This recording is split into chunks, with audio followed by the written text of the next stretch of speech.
So what a great day to be able to share and engage with you on what was for me an amazing experience. But I wanted to get your perspective, so I would know for sure, it would be confirmed that what we just experienced on the Oprah 3-Day Girls Getaway Cruise was indeed amazing outside of me. And so I'm glad. So today, of course, I'm Angela Odom, and I am the owner of the Better You Project, and also the person who loves to share the Bronco Strong story. And you're my friend, like my everything friend. And so I just have a few questions, and we'll go ahead and just order. First of all, if you would, can you just tell my audience just a little bit about you? I'm Lorie Fanning, author of 101 Hilarious Reasons to Stay Married, and I am Angela's friend of over 30 years, and she's the first person I met when I came into the Army, and we were on duty, and we have been together ever since. And you gave me some of your sandwich, right? I gave her half a sandwich. For half a sandwich, I got a friend for over 30 years. That was a good sandwich. So we have been through numerous adventures. So here we are again on an Oprah adventure, and it was just phenomenal. Every single thing was phenomenal. Every single thing. And so the just background for the people who are watching this, or the people who are able to listen and to look at us. We want you to experience this from our eyes, and trust me, it was amazing. So the background is, this would be my third Oprah event. The first one was in 2003 or 4 in the DC area. It was one of those Living the Best Life tours. And then in 2014 or 2015, I think it was in Atlanta, and that's when you called me and said, hey, I think Oprah's doing one of those Living the Best Life tours. And I said, hey, we're going. And so, of course, that was in Atlanta. And this time, I saw something somewhere about Oprah and Gayle doing something. I was like, hey, wait, they're doing something together. And I'm going. She's like, I'm in. So that was great. Of course, they sold out in 24 hours. And we got ourselves on a wait list that was like May, June timeframe of 2018.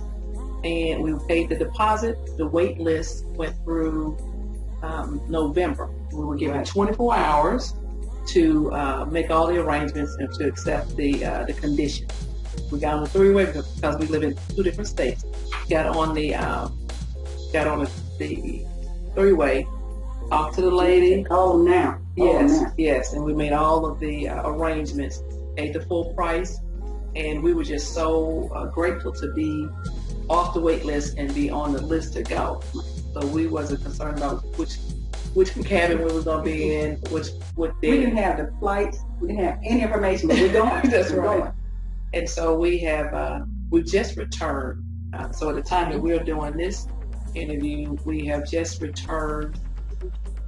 Yeah, it's 4 hours. So now, why did you decide to attend this particular cruise? Because you were going for one, and where you go, we have a great time together. But the other thing is, Oprah is always going to impart great knowledge to whoever she is in contact with. And I know that a cruise is my drug of choice to start with. That is my favorite vacation. That's my favorite way to travel. And because you don't cruise a great deal and I cruise a lot, I knew we're going to get into a lot of trouble on this thing. This could be great. So I said, well, you know what? This can't be anything but incredible. We're going to learn some things. We're going to meet some like-minded women.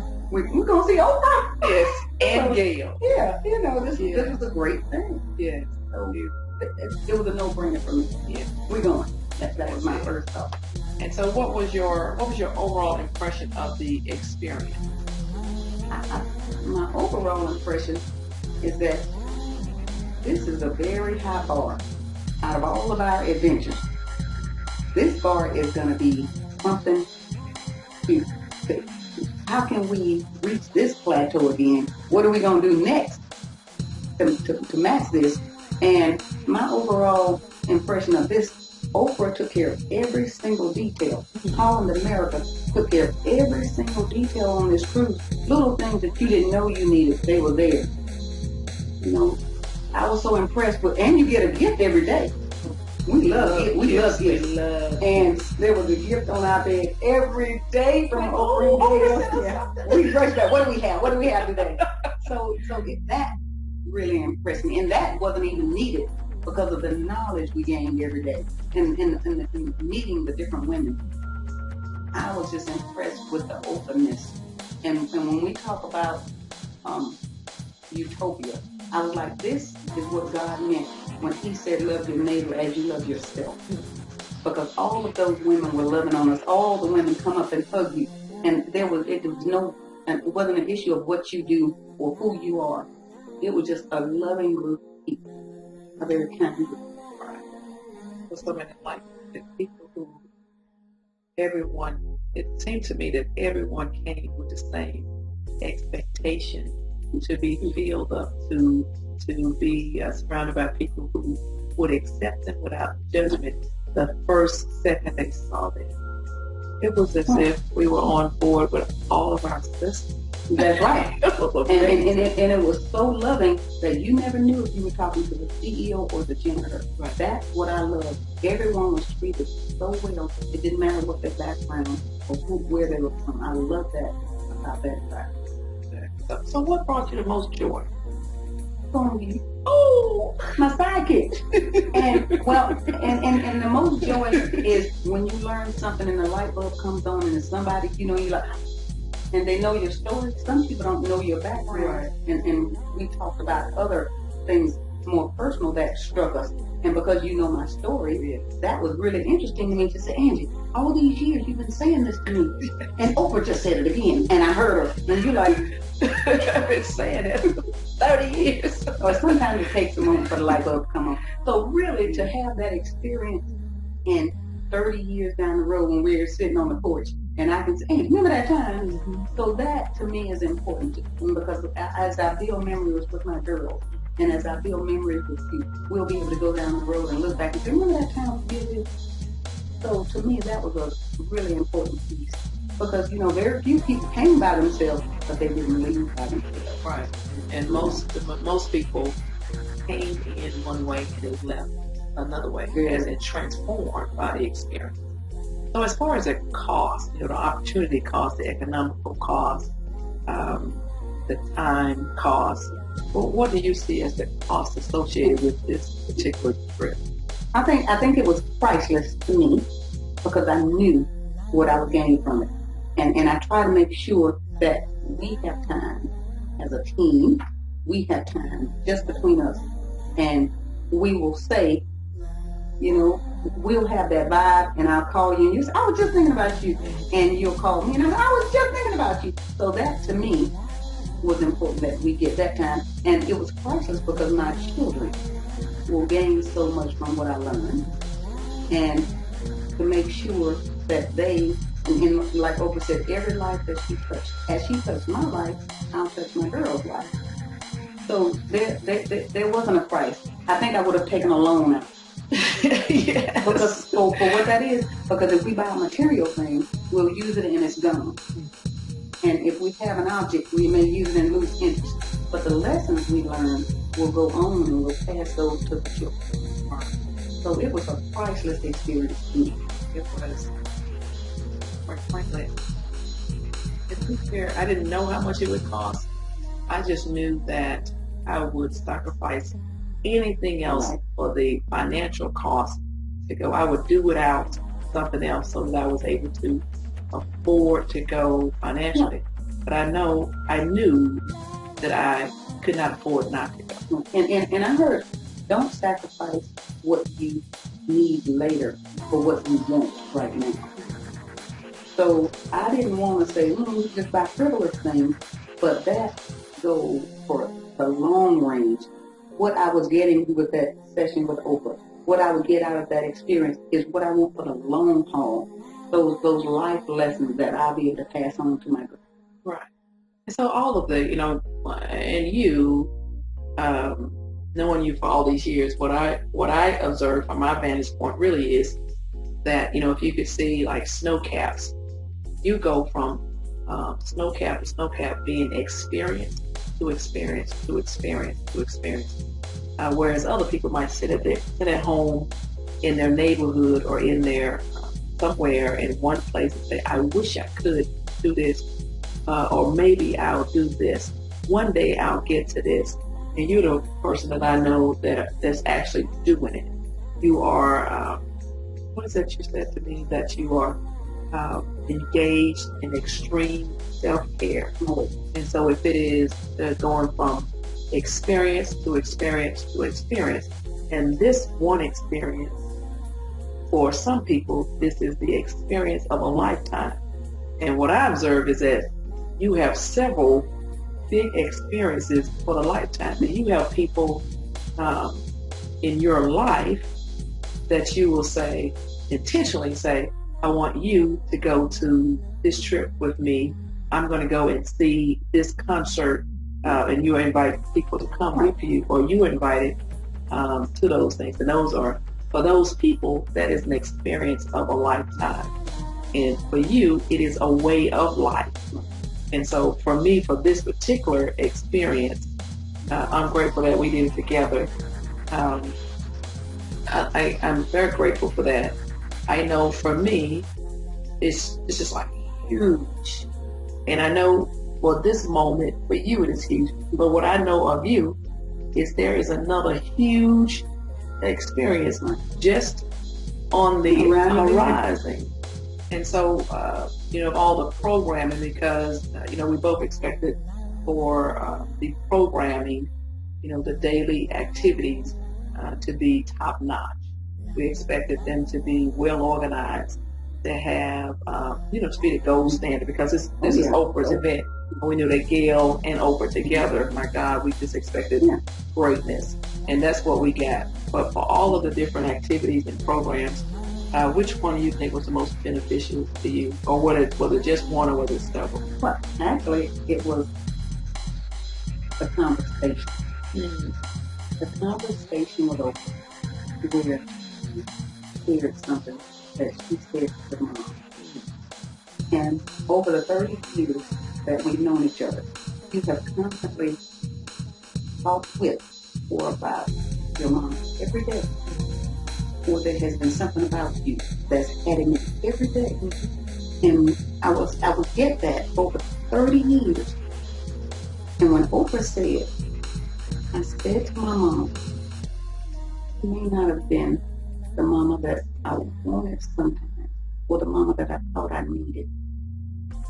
But you did the best that you knew how to do. And you have come and you've done what you came to do. And that resonated with me over all the years you've been saying, hello, you call my mama. And I'm like, you call your mama every day? You call your mama? And I couldn't get it then, because I'm like, that's just Angie. That's how she is with her mama. That's Angie. But now, sitting in that conversation, it just like water just washed down. And I could feel it from her. Whereas you've been saying, it's like your mama telling you all the time and you don't hear it. But someone down the street says, baby, and you hear it differently. And that's what Oprah did in that conversation for me. And it came to me that is important. People do the best that they know how to do. And my mama's message is not my message, and my message is not her message. So she did the very best that she knew how to do. That was so important that was worth the price of admission for me. Wow. So that was the most important. Wow. Yeah. That right there was cool. I'm just going to tell you that so for the people who are watching this, Oprah described the end of her mother's life. And if you know Oprah's story, her mom and dad seized her under an oak tree when her mom was 17. And they did not have a relationship. And, so her mom and her over the years, because of, whatever the dynamics and the environment and the time that they lived in, that she did not have a close relationship with her own mother. But she said she, for the Bible verse, honor thy mother and thy father in the days should be long. So she did that, making sure her mom was comfortable, had homes, and all those things. The things that she could provide, she did that. But as far as the emotional connection, Oprah says that just wasn't there, right? And so at the end of her mother's life, she was trying to figure out, what she would say to her. And my mom passed away in 2011, June of 2011. And so anytime, I might just fall on the floor, roll on the floor at any time I think about the fact that Hattie Mae is no longer here in physical form with me. And of course, I celebrate her life, but sometimes I get to a space where I can hardly breathe. So Oprah was going through it's a very personal story about, how the last few minutes really of her mom's life. And so I'm sitting there because I'm in a space where I'm thinking about my mom and I'm thinking about my son at the same time. I'm thinking about the loves of my life, right there. And there was a lady on the other side of me. There was a lady on the other side of me that, tears all over the place. I'm smiling and everything. Laura's over there in her deep moment thing. She's sitting here. I'm sitting here in another place over there. And the lady asked me if I needed a tissue. I said, no, man. And then before I know, Laura had her face all turned up. Like, this is my friend. You don't want no tissue. And so she reached in and got me a tissue. Looked like the tissue might be used, but she was like, you gonna take this tissue. But you knew whose tissue. I took that tissue because I was like, oh, we don't want no problems in here. But that was so funny. Yeah, that was a really poignant moment. Yeah, it was good because I was thinking, on one hand, as she was saying to her mother that you did the best you could do, I was thinking, as a mother, I'm doing the best I can do, and I need my son to understand that there's no perfection in this game. Right. It is what it is, and we'll move through it. And I was thinking that really, my mother was a gold standard, and I was just like, wow, I'm in between that. In between, here's what Oprah's saying, her relationship with her mom. I know Laura's relationship with her mom. My mom makes the best decision ever. And but it's all relative because I'm thinking, well, I needed this, or you didn't do that, or you made me do this, and it was a moment for me to say, for my mama who's behind me, to say, you know what, you did the best you could do, and I need to be grateful for that. And go forward in what you did give me and look at my children and know that I'm thinking I am doing the best that I can for you because I pride myself in building memories for them. Right. So I was very thankful. It was a moment for me to be thankful. Right. It was a moment of relief for me, and then a little comedy when you praise the Lord, making sure I got her tissue. Well, I said she should have brought her own gas. Because the lady was there. Hey, you know, yes, you take your tissue. That was fun. But now, what surprised you the most of the overall cruise? What surprised me was the level of personal attention. Mm-hmm. They gave us such personal attention. We would walk out and someone would say our names. The lady said, "Hi, Mrs. Fanning, Ms. Oldham," and we were like, and they would remember who we were. And I was like, do they just all have good memories? Or they said you need to have a level of person, you need to be personal with these people because and Oprah said it, these people paid a lot for this cruise. They got their weaves tightened, and they went and got their pedicures. Listen, you're going to do this thing, y'all did this cruise. So to me, that surprised me that it was such detail. As far as people remembering our names, I just took it as we are memorable. We are. And I said, well, all of them? I don't know about the rest of it. I just know that when she said, she was, after that, we had only been up to the desk at one time. We'd come back, I think it was the next day, and she's like, oh, hi, and she said that, and I was like, well, of course she would remember us, because we're us. We're us. So as far as the food, my God, I tried all those desserts. It was so good. I tried so many different types of cheesecake.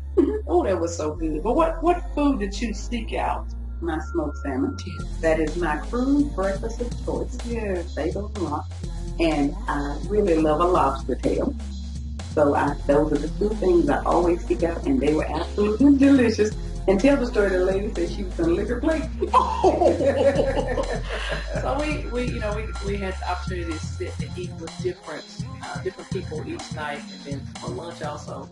And we sat with this one pair of ladies. One was very reserved. Well, that was a pattern of each set of people we met. There was like it was one reserved and one just very gregarious, right? And so I said to Lorie, I said, "Oh, I see a pattern. You know, each one of the women, the sets of women, one is like all over the place, and the other one's kind of reserved until you tap that reserve one day, she just bing comes alive, and she's able to she's acknowledged, and she gets her voice is heard." And so we was talking to these two ladies, and we got to eat with them. It was a very nice conversation, and we met with them a few times over this cruise. And one lady said, "I didn't get to get my lobster on the this day 3. I didn't get to, on day 2. You were going to the lobster shop and you get your lobster, but they ran out." So she said, "I didn't get to get my lobster," and so it just so happened they had lobster that night, and Lorie asked for 2. They got 2 lobsters and a steak, and she ate the reserve lady. She was over there, and I noticed she was almost finished. Her plate was clean. I mean, clean. And she took that last little bit of lobster, and she just wiped the rest of the plate around with that last little bit of lobster. And everybody was like, "Wow, you really doing that?" So she said, "It was so good." And she took her plate up. She said, "Yeah." She said, "I almost just licked it like." And Lorie said, "You need to get another lobster." She's like, "No." She said, "No, you get another lobster." Waiter, she ordered her another lobster, and then them 2 lobsters were gone in like just now. Then she was good. But she also said, because the beds in the the beds in the cabin, they were little small, very small single beds, because of the space. But oh my God, they were just wonderful, heavenly, just very comfortable. And the same reserved lady, she said the bed was delicious. A delicious bed. She said, "Oh, I've been thinking about getting back in that bed because it was delicious." She missed some events because that bed was so She missed events because of the bed. Oh my God. And after she light up like that, like a Christmas tree, say all those things, she go right back to it. But now there were no shortcomings because she said they had more lobster, but it was a 45-minute wait. And she didn't want to stay. Oh. She was coming back to the delicious bed. Okay. So they had more lobster. Okay. She just didn't want to wait for 45 minutes. Okay. But she said, "Oh, I didn't get the lobster." But when they brought it out, oh Lord, she took it out. She took that lobster out. And I found this too. A lot of people wanted to do things, but they just need a little push. Yeah. She really wanted that other lobster. And I said, "Oh, you're going to get that lobster because there are no shortcomings. This is the Oprah Cruise." Yeah. And she wiped that lobster out right away. Oh, she took that little piece of lobster around that plate, like you have a biscuit, you sop up the gravy. I was like, "Oh my God." Give that lady a lobster, Lord. I'm like, "Look here, sometimes you need to nudge." Yes.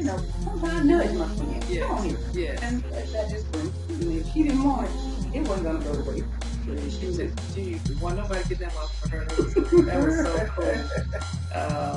But okay, so for about the ship itself, the customer service, what are your thoughts on just the program and the ship, the people, the crew? What are your thoughts on that? I think it was an incredible team effort. We saw where the staff, the people with the nice staff t-shirts, we saw those teenagers having an opportunity. Yeah. And they were seizing that opportunity to show how well they could follow directions, how they kept us focused. And you get a group of women, and it's like they're kind of herding cats sometimes. But this group, they may have been in their early 20s, if that, and they were in charge of what they were in charge of. Yeah. And they didn't allow us to wonder what was going on. One would stand up on the stairs and say, "Ladies, this is what's going on. We're going to open the door in 2 minutes." They made sure you were aware. The Oprah event staff. Right. And they were very on point. Yeah. And they were not going to let this opportunity slip by. And the staff, we saw them with a little screwdriver putting a sign up for us to take pictures in front of, but they didn't let that mission go through. They had that tiny little screwdriver, and I was like, oh, I got a bigger screwdriver. But they did the job, even though it was a very small screwdriver they were over there working with. So I found that these people were going to make it happen, one way or the other. And then with the staff, the customer service, like I said, the young lady remembered our name, and they were so pleasant. And people who had any concerns, if you had, with some, like the lady said, she left her extension cord, and they were very safe because they took the extension cord out, and they said they'd keep it until you got off. They had her extension cords, everything with your name on it, waiting for you. And I said, Angie, look, that's the stuff they confiscated, right? And they had it waiting for them when they went out. So there was such attention to detail and courtesy. Even though they had to take your extension cord, they weren't ugly about it. They held on to it, put your name on it, and had it for you when you got ready to leave. So I just think it was a great team effort. I don't know who the coordinator of that staff was, but somebody in that chain of command had done a great job of making sure everybody had ownership. Right. There was no, I just work here. You didn't see that. I think that goes back to Oprah made a remark about when she was actually doing an Oprah show, right? And she hired the first 200 people she hired. She would go in the room with them, not really say a lot, but just feel the energy that they brought, because she says everyone is responsible for the energy they bring, and making sure that they were there with the right intention. And so she don't make the hiring decision now for all those people because her companies are now. It is obvious though that is still the intention. Right. And so all those people with the event staff, all the people on the Oprah event staff had the same awareness of everyone is a human being and deserves respect, and also to communicate effectively with everyone.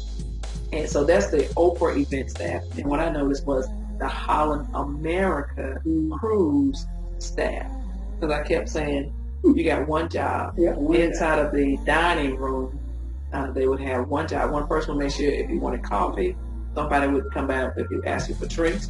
Somebody would come by for the main meal, the entree.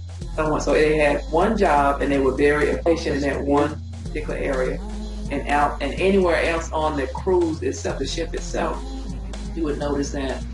I mean, I stopped a couple of people, and it's like, because I was trying to get oriented to the ship. And it's like, oh, how do I get to the Lido deck? They would stop what they were doing. No obvious frustration on their face. It was just like, okay, let me help you. Let me help you get there. This is where you go, that kind of thing. So that was awesome. So I definitely agree with that. And so you cruise whatever, like every quarter, at least every quarter, maybe 2-3 times a year. Because cruising is my drug of choice. And so is this the first time you've been on a Holland America cruise? Yes. And so will you go on another Holland America cruise? I would, but I have to caveat that by saying this was the Oprah boat. I can't pronounce the name all the time, but it was an incredible boat, and it had such attention to detail. And I'll cruise on any boat just to see, but this boat has a very high bar. This is a high standard for anyone. Right. It's great, and it's beautiful. It is. So yeah, that's right, because this is the Oprah magazine and Holland America have an agreement now, contractor agreement for programming, and Oprah is now the godmother of this particular ship, and so the level of programming is at a much higher standard. I even noticed on the ship, you know how you have the seating areas, well, inside of the world stage is what's they called, the world stage. The world stage, and when they have the big audience come in, they had like the regular seats. Then they had seats for people who were wider, intentionally across all throughout the like theater. A love seat, almost like a love seat. And so So imagine that you come with your friend, and your friend is friend, parent, cousin, whatever it is wide, and you are not. And so because the seats are certain the standard size, that means either your friend has to go and sit somewhere else or stand or not come, feel bad about not being able to get in the seat. You've got to make several arrangements for them. Or, have to stand for a second until everybody's seated. Oprah took that into consideration, or the Holland American Cruise Line takes that into consideration when they were building the ship, to make sure that, you could actually sit with your folks you came with together. And that's just, that level of detail is amazing. So I this particular, I think it's like the Neustadt Grand Dam, I don't get the correct name. This particular ship that Oprah's the godmother of is like the gold standard. It is the gold standard for programming and for details. And the space. Oh yes, all of that. And that means the Lord. Oh, that was amazing. Yes. So, and then also that white, like, would you go on another Oprah event? Because this is, for me, the third one. I know you and I have been on 2 together. Would you go on another one? I would go on another one tomorrow. Oh my God, I'd go like right this minute. All I need to do is get my son situated. There you go. My favorite teenager, once he's straight, I'm going to give him like the biggest hug and high five ever. And be like, deuces. So before we wrap this up, is there anything else that you would like to add? I just think Oprah and Gail as a team, sort of like us as a team, they created a grand adventure as a team that included all of us like-minded women. Of course, they couldn't do it for free, and I do believe for you to value something, sometimes you have to have some skin in the deal. If they had just said this is a free cruise, people may not have valued it as much just coming to see them. But the lessons that we were going to learn on this trip and the adventure that we have as a team, that was priceless. And I think just for them to even be involved with Holland, and for Holland to take that initiative towards their customers to provide that learning and loving atmosphere for a group of women, I think that should be done somewhere regularly, like quarterly, so that women can come and be fed the way we were fed on that thing. Just spiritually fed from a place of equal women. Just, you don't know what their status is. They're just loving on you because. And I think that, so the youngest age was 6, the oldest age was 93, and there was like over 2,400 women, and I think 57 men is what the, oh, okay. But they said including staff and other guys. Oh, okay. Oh, my God, that was amazing. So that was an indelible experience, and I am grateful that God allowed me to share that with you. And so just wanted to get your thoughts because I'm just like full, right?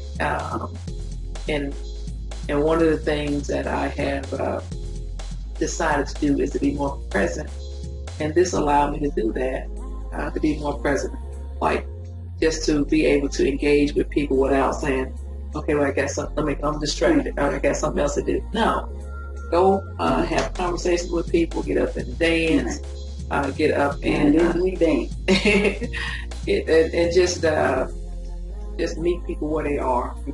And then, oh my God, laugh till your stomach hurts, and like laugh till you can't catch your breath. I cried. Oh, I cried and everything. I cried. I laughed. It was a grand. Yeah, that was awesome. And I was just still thinking about laughing at the last group of people. What Ben Wyman called Ben Wyman. Yes. But anyway, so I just wanted to say thank you for agreeing to allow me to pick your brain and confirm that yes, indeed, this just happened. It was a real thing. Oh, it was a real thing. Like, pinch me, am I dreaming? Yeah, I was in the dream too. It happened. And so earlier you mentioned the book of 101 Hilarious Reasons to Stay Married. And I know you have those, and you have a location where people might be able to contact you to get some of those. Yes. And what's that? LAF3161@gmail.com. All right, and I'll make sure I put it on the screen. And so the other things, I know you're coming out with some other wonderful opportunities for people to enjoy you at workshops, training workshops. She's an amazing trainer, by the way, and so I will make sure I add that to the email also. So I'm Angela Odom, and this is Lorie Fanning. So we have just finished the Oprah and the Old Magazine 3-day Girls Getaway Cruise. And like I said before, it was amazing. And so me as the owner of the Better You Project, seeking to help grown women, my goals friends, that's why I try to help my goals friends achieve success in their health, their finances, in their leadership abilities, and also help them with moving forward in their life. And so I am grateful that you are choosing to watch us right now, because I already know that you are going to be a better version of yourself just by watching this right now. So you can all learn more about me at angelaodom.com. Just go there, first name, last name. With that said, of course, I'm always rooting for you. Sure. Bye.